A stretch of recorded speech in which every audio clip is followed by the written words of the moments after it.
Pay a single customer invoice. No discount. A customer may send payment for a single invoice or multiple invoices. Let's first look at how to record a customer receipt for a single invoice. To do this, from the Customers module, click Customer Receipt. Alternatively, from the Bank Accounts module, click Customer Receipt. The Customer Receipt window opens. An asterisk next to a heading indicates data must be entered in the box. In the Bank Details section, we can select the bank account the money will be paid into. From the Bank Account drop-down, choose the required bank account, then click OK. The bank account name and current balance are automatically populated. In the Customer Details section, we can select the customer account to post the receipt to. From the Account drop-down, choose the required customer, then click OK. Alternatively, use the search box to help you find the customer instead. For example, if I enter garage, then click Search, any customer records containing the word garaged appear here. Once selected, the customer account name and current balance are automatically populated, and any unpaid transactions on the customer account are shown here. In the Receipt Details section, you can record any details of the payment received. The date box is populated with the current program date. This can be changed if required. In the Reference box, enter a reference for the customer receipt. You have up to 30 alphanumeric characters. The extra reference box appears in versions 28.1 and above. In here, you can enter any additional reference for the customer receipt, if required. Again, you have up to 30 alphanumeric characters. In the Amount box, enter the amount of the customer receipt.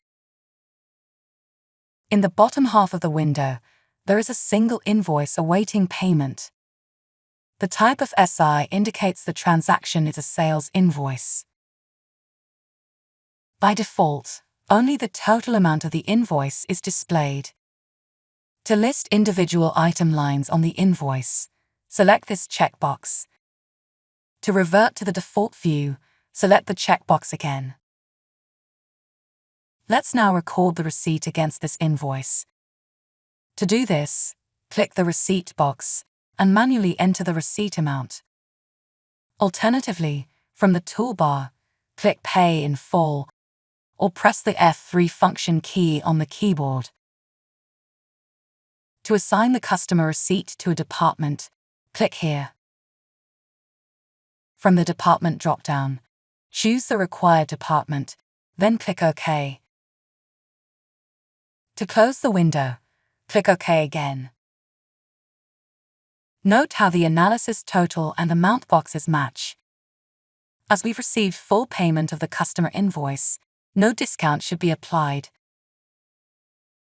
To save time, when recording your customer receipt, bank charges can be applied here.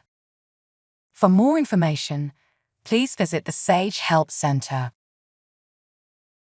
Once you're happy, click Save. To close the customer receipt window, click Close. Let's now look at how this receipt has affected the customer account. From the Customers module, select the required customer. Then from the toolbar, click Activity.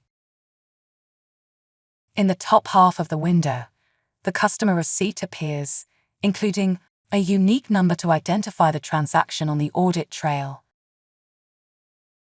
a type of SR for sales receipt,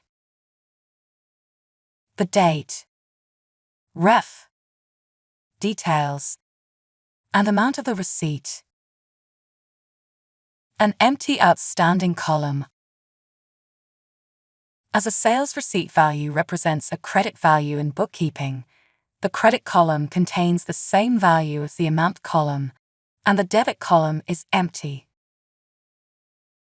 In the bottom half of the window, any additional information entered appears, including the bank account nominal code and department assigned to the receipt.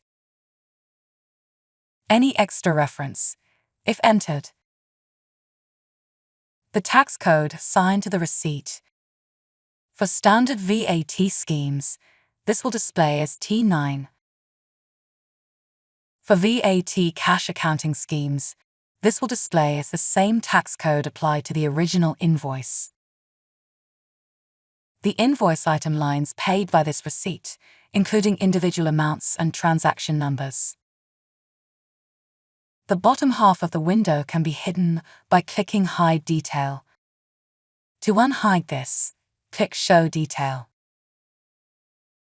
To close the activity window, click Close.